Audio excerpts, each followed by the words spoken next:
Brought to you bye रजनीगंधा। यूं ही नहीं ताज ताज बन जाता है, शिल्पकारों का हुनर और चुनिंदा संगमरमर ताज को नायाब बनाते हैं। कुछ ऐसे ही चुनिंदा जगहों से बस खास ही चुनकर लाता हूँ। कतरे कतरे को मैं हीरे सा परखता हूँ। यूं ही नहीं मैं रजनीगंधा बन जाता हूँ। नमस्कार, बिहार तक में आपका स्वागत है और मैं हूं सुजीत। देखिए, बिहार में शिक्षा को लेकर सरकार बड़ी बड़ी बातें करती है, लेकिन कुछ विषय ऐसे हैं जिस पर वो चुप लगा जाती है और कुछ बोलती नहीं है। ऐसा ही विषय है वित्त रहित शिक्षण संस्थानों का।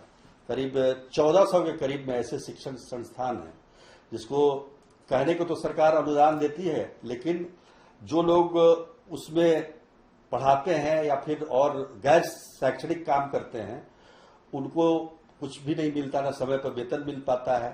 सरकार भी अनुदान समय पर नहीं देती है। और इस बार तो चुनाव के वजह से बहुत सारी मांगों को सरकार ने पूरा किया है। वित्त रहित शिक्षक जो हैं उनकी भी उम्मीदें हैं कुछ कि सरकार इस पर भी कुछ निर्णय ले।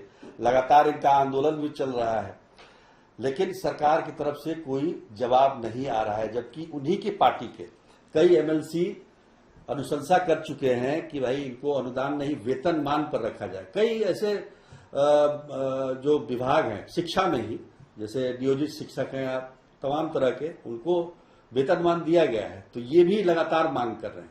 और पिछले 45 वर्षों से ये संघर्षरत है। 1980 में से ही चला आ रहा है। इनको उम्मीद थी कि इस बार चुनाव से पहले सरकार बहुत उदारता दिखा रही है तो शायद उनकी भी सुन ले, लेकिन अभी तक ऐसा कुछ हुआ नहीं। अभी भी समय है, एक हफ्ता 10 दिन, शायद सरकार कुछ सुन ले। हमारे साथ रोशन कुमार हैं जो अनुदान नहीं वेतन फोरम के अध्यक्ष हैं, और इस फोरम से बहुत सारे शिक्षक और गैर शिक्षक भी जुड़े हुए हैं जो वित्त रहित शिक्षण संस्थान के हैं। ये बताइए कि आप लोग जो है लगातार आंदोलन कर रहे हैं रोशन जी, सब कुछ हो रहा है, लेकिन सरकार पर तो कोई असर ही नहीं हो रहा है, कोई कान पर जू तक नहीं रख रही। आप इतने वर्षों से कर रहे हैं, क्या वजह क्या है? देखिए, सरकार तक बात पहुंचाने का जो माध्यम होना चाहिए उस माध्यम पे हम लोग लगे हैं और इसका प्रतिफल भी निकला है। और पिछले सत्र में ही उसके पहले सत्र में बिहार विधान परिषद में हम लोगों के माननीय विधान पार्षदों ने इतना दबाव भी बनाया और शिक्षा समिति की जो अनुशंसा हुई वो हमारे फेवर के लिए की गई कि ये शिक्षकों को जो अनुदान मिलता है वो वाजिब नहीं है। इन अनुदान की प्रक्रिया को बंद करके इनके लिए वेतन का प्रावधान किया जाए, और उसी को हम लोग भी रेज आउट कर रहे हैं। बिहार के तकरीबन 50,000 शिक्षक ऐसे हैं जो अभी मुफलिसी की जिंदगी जी रहे हैं, और स्थिति हमारी ये है वेतन नहीं मिलता है, कुछ पैसा वेतन के नाम पे जो अनुदान का प्रावधान किया गया माननीय मुख्यमंत्री जी के द्वारा वर्ष 2008 में, उन्होंने जो परफॉर्मेंस बेस्ड ग्रांट की पॉलिसी लाई, मुख्यमंत्री जी को भी इस बात का आभास है कि हमारी पॉलिसी फेल है, बिल्कुल फेल है। और हमारी स्थिति ये है कि हम इतने दिनों से पढ़ा रहे हैं और कहीं हम समायोजित भी नहीं किए जा सके। और एक बात और है कि न पढ़ते तो खाते 100 तरह कमाकर, मारे गए हाय तालीम पाकर, न खेतों में रेहर चलाने के काबिल, न बाजार में माल ढोने के लायक। जबकि वित्त रहित होते हुए भी इनको सभी तरह के काम दिए जाते हैं, जैसे इलेक्शन में भी जाते हैं लोग और चुनाव भी कराते हैं। बिल्कुल। और क्या काम करते हैं? इवैल्यूएशन करते हैं। राज्य के सकल नामांकन अनुपात में 60% की भूमिका निभाते हैं। उस समय से हम काम कर रहे हैं। हम लोग उस समय से काम कर रहे हैं बिहार में, जिस समय बिहार सरकार के पास न शिक्षक था, न भवन था, न भूमि था, न उपस्कर था। हमने उस समय काम किया और हमने राज्य के शैक्षणिक विकास में योगदान किया। जब गुलिस्तां को खूं की जरूरत पड़ी, सबसे पहले हमारी ही गर्दन कटी। फिर ये कहते हैं मुझसे अहले चमन, ये हमारा चमन है तुम्हारा नहीं। अभी सरकार जिस प्रकार की रेवड़ी बांट रही है, डबल इंजन की सरकार है। सरकार कह रही है कि एनडीए की सरकार है और बिहार में विकास की रफ्तार है, मगर हम देख रहे हैं कि सरकार जिस प्रकार से वोट की राजनीति करते हुए अपना पॉलिसी तय कर रही है, और उनको लगता है कि ये 50,000 शिक्षक जो अस्पर्श हैं, ये भी हिंदुस्तान के नागरिक हैं, ये भी बिहार के नागरिक हैं, इनको छोड़ना कहीं से तर्कसंगत नहीं है। तो आपको क्यों लगता है कि इनकी पॉलिसी फेल कर गई, जो आपने बताया 2008 में जो इन्होंने लागू किया था अनुदान देने की व्यवस्था? सुजीत सर, मैं इसलिए पूछ रहा हूँ क्योंकि उन्होंने परफॉर्मेंस के आधार पर कहा था। जी जी बिल्कुल। आप लोगों ने परफॉर्मेंस नहीं दिया होगा, इसका मतलब? नहीं सर, सुजीत सर एक बात मैं फिर से कहना चाहता हूँ। सबसे पहले तो मैं भूल गया कहना कि आपने और आपके चैनल ने आज तक ने इस सबसे पीड़ित और शोषित शिक्षकों के बात को रखने का मौका दिया है। मैं भूल गया आपको बोलना, मैं इसके लिए क्षमा चाहता हूं। लेकिन एक बात कहना चाहता हूं, मैं परफॉर्मेंस, जहां तक परफॉर्मेंस बेस्ड ज्ञान की बात है, हम परफॉर्म कर रहे हैं सर, परफॉर्म कर रहे हैं। हम इसी बात को तो समझाना चाह रहे हैं कि हम परफॉर्म भी कर रहे हैं। उच्च शिक्षा में मेरा योगदान देख लिया जाए ना, सरकार का जो डेटा है उसमें देख लीजिए कि जीआर का रिकॉर्ड क्या कहता है, और सरकार अनुदान देती है। सबसे बड़ा लॉजिक यहां पे ये है कि एक मनरेगा के मजदूर को भी पैसा मिलता है तो उसके खाते में जाता है।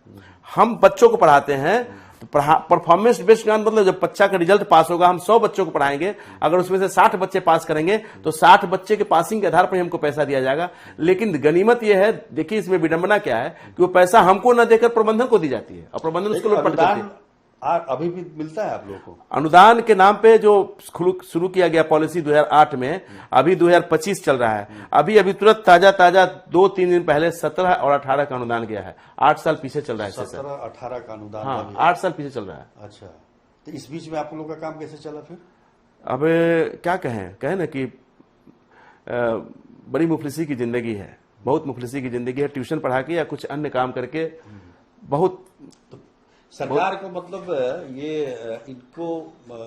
इनकी अनदेखी करने के पीछे कुछ वजह समझ में नहीं आती है। इतने वर्षों से ये पढ़ा रहे हैं और सब तरह से सक्षम हैं, इनके पास भवन भी है, बच्चे भी हैं, प्लेग्राउंड है, जगह है, सब कुछ है। इसके बावजूद सरकार की तरफ से कोई इस तरह का इस पर निर्णय नहीं लेना। सर मैं आपको सॉरी इंटरप्ट कर रहा हूं आपको।